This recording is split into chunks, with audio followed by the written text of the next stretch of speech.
It was supposed to be a routine flight, a red-eye from Kuala Lumpur to Beijing. Malaysia Airlines Flight 370, a Boeing 777-200ER, was considered one of the safest planes in the sky. On March 8, 2014, 239 people boarded: families, business travelers, artists, engineers. The night was clear, the crew experienced, the plane ready. At 12:42 a.m., MH370 lifted off, climbing into the darkness. Air traffic controllers watched its icon glide across their screens. Everything was normal, until it wasn't. Within 2 hours, the plane would vanish without a trace. No distress call, no warning, just silence. The world would wake to a mystery: a jetliner gone, 239 souls missing. The disappearance wasn't explosive or sudden, it was a slow erasure. MH370 simply ceased to exist where it should have been. The search would become the largest in aviation history. Theories would multiply, from the plausible to the bizarre. Yet, a decade later, the core question remains: where is the plane? What happened to those on board? The world still waits for answers. MH370's silence echoes, haunting families and investigators alike. The greatest mystery in modern aviation had begun. The first hour of MH370 was uneventful. The plane followed its route northeast, cruising at 35,000 feet. At 1:19 a.m., the cockpit signed off. "Good night, Malaysian 370. 2 minutes later, the transponder went dark. On civilian radar, the plane vanished. No identifying blip, just a dot. No mayday call, no sign of trouble. Simultaneously, the ACARS system, which sends maintenance data, was disabled. The timing suggested deliberate action, not mechanical failure. The plane was now flying dark, unseen, unheard. Controllers had only a primary radar blip, no details. The world had no idea the flight was missing for hours. The search began in the wrong place based on last known data. The silence was total. No radio, no data, no trace. The disappearance was methodical, not chaotic. The lack of communication was the first real clue. The plane had entered a new phase, a ghost flight. The mystery deepened with every passing minute. The world would not realize the gravity until it was far too late. MH370 had slipped into the shadows. The clock was ticking, but no one knew it yet. Civilian radar lost MH370, but military radar did not. An unidentified aircraft made a sharp turn west, flying back across Malaysia.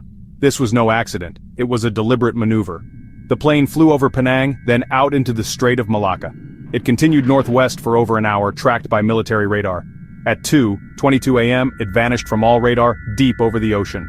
Searchers focused on the South China Sea, unaware the plane had turned. This delay cost precious time. Meanwhile, a British Inmarsat satellite picked up hourly pings from the plane.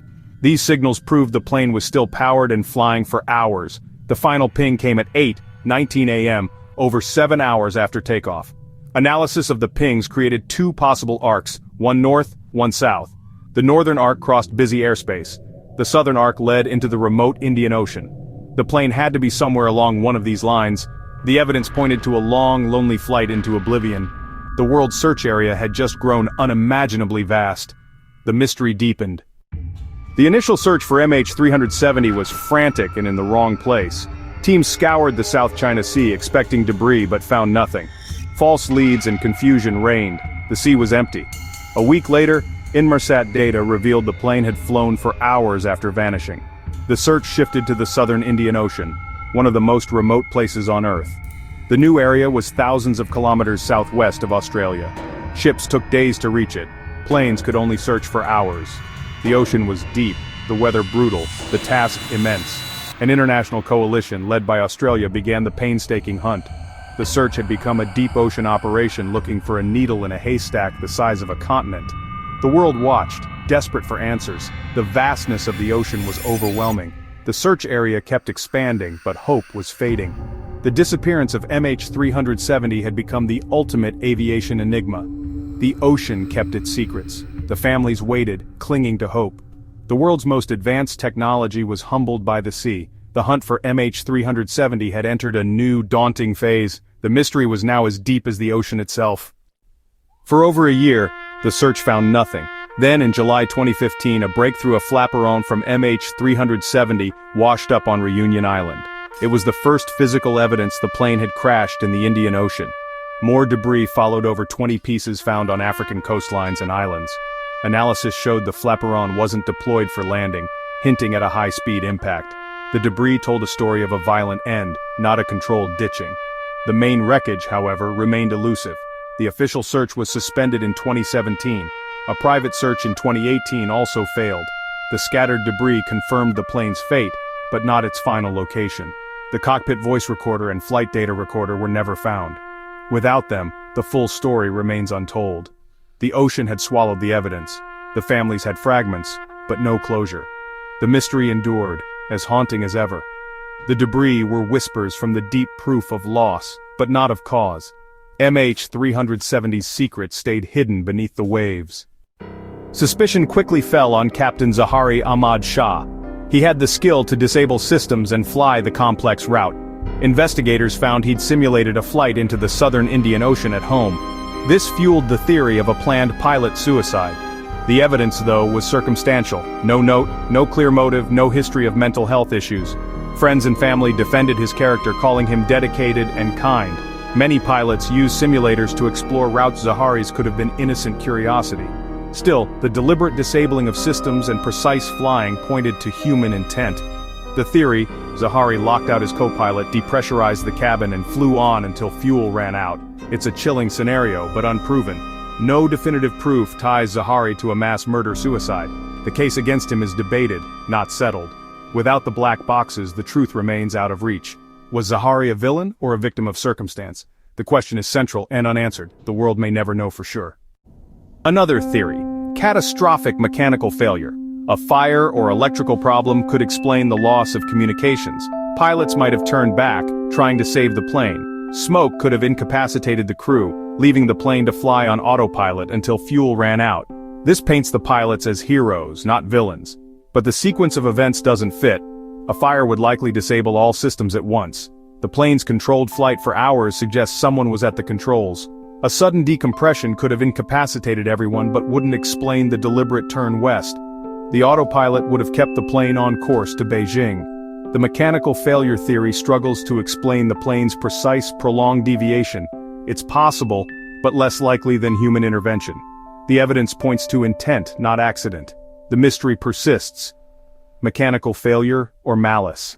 The answer remains elusive. Other theories emerged: hijacking, terrorism, even military action. Investigators examined the passenger list. 2 Iranians with stolen passports were asylum seekers, not terrorists.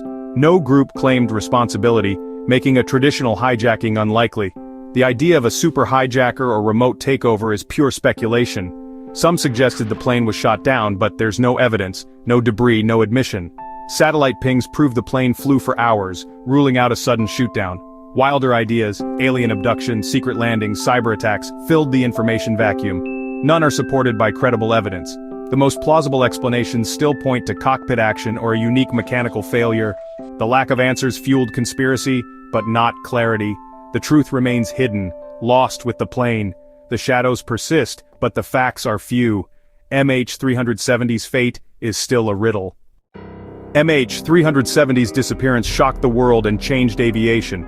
It exposed how a modern jet could vanish from tracking systems. New rules now require planes to report their position every 15 minutes, and every minute in distress. Calls for tamper-proof, floating black boxes and live streaming flight data followed. These changes aim to prevent another MH370. For families, the loss is endless. No closure, no resting place. They've fought for answers, enduring false hopes and heartbreak. MH370 is not just an aviation mystery, it's a human tragedy. The empty chairs at dinner tables are a silent testament. A decade later, the plane remains lost, a scar on the sky. The story endures because it touches our deepest fears. The unknown, the uncontrollable, the vanished. The search continues, driven by hope and grief. Until the wreckage is found, MH370 will haunt our collective memory. A ghost flight forever lost.